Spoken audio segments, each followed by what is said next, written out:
અમદાવાદના કાલુપુરમાં રેલવે સ્ટેશનના બ્યુટિફિકેશનનું કામ હાલ પૂરજોશમાં ચાલી રહ્યું છે। અમદાવાદ રેલવે સ્ટેશન પર એરપોર્ટ જેવી તમામ સુવિધાઓ ઉપલબ્ધ કરવામાં આવશે। પાર્સલ મોકલવા માટે રેલવે સ્ટેશન પર એક અલગથી બિલ્ડિંગ તૈયાર કરવામાં આવશે, જેની એન્ટ્રી પણ અલગથી રાખવામાં આવશે।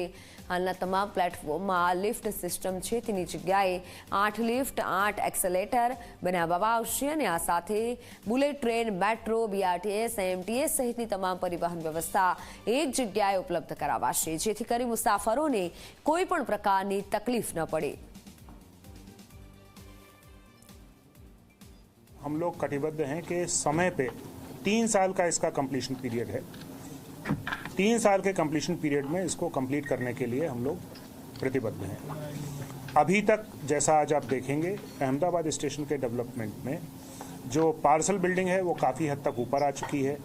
बेसमेंट 2 बेसमेंट इसमें है, जैसा आपने देखा कि 3300 पार्किंग स्पेस बन रहा है और हमें ये सारा काम करना है स्टेशन को चलाते हुए, लोगों को असुविधा को और सेफ्टी को ध्यान में रखते हुए।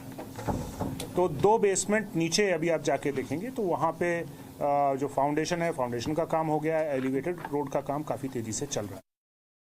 2047 વિકસિત ભારત પ્રધાનમંત્રી નરેન્દ્ર મોદીએ જે પ્રમાણે દેશની દિશા નક્કી કરી છે તે તરફ દેશને આગળ લઈ પણ જઈ રહ્યા છે અને તે જ અંતર્ગત અમદાવાદ રેલવે સ્ટેશન ખાતે ભારતીય રેલવેનો જે અતિ મોટો અને મહત્વાકાંક્ષી પ્રોજેક્ટ છે તેનું નિર્માણ કાર્ય ચાલી રહ્યું છે। આપ જોઈ શકો છો, આ અમદાવાદ રેલવે સ્ટેશન છે કે જ્યાં ભૂતકાળમાં અતિ વિશાળ ઇમારત હતી, તેને સંપૂર્ણ જમીનદોસ્ત કરી દેવામાં આવી છે અને કેટલાય મીટર ઊંડો વિશાળ જે ખાડો છે તે ખોદી દેવામાં આવ્યો છે અને ત્યાં હાલમાં પૂર ઝડપે વિવિધ કામ ચાલી રહ્યું છે। આખા પ્રોજેક્ટની વાત કરીએ તો અમદાવાદ રેલવે ડિવિઝન અંતર્ગત આવતા 3 મહત્વના સ્ટેશન અમદાવાદ, સાબરમતી અને ભુજ, તેનું સંપૂર્ણ નવીનીકરણનું કામ ચાલી રહ્યું છે અને અન્ય 13 જેટલા સ્ટેશનનો અપગ્રેડેશનનું કામ ચાલી રહ્યું છે।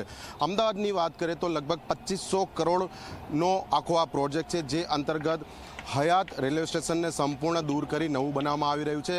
Multi modal transport hub project અંતર્ગત હાલમાં આ ડેવલપમેન્ટ કામ ચાલી રહ્યું છે અને તેની સૌથી મોટી વિશેષતા એ છે કે આ એક જ સ્થળ ઉપર મુસાફરને વિવિધ પ્રકારના ટ્રાન્સપોર્ટેશનના વિકલ્પ મળશે।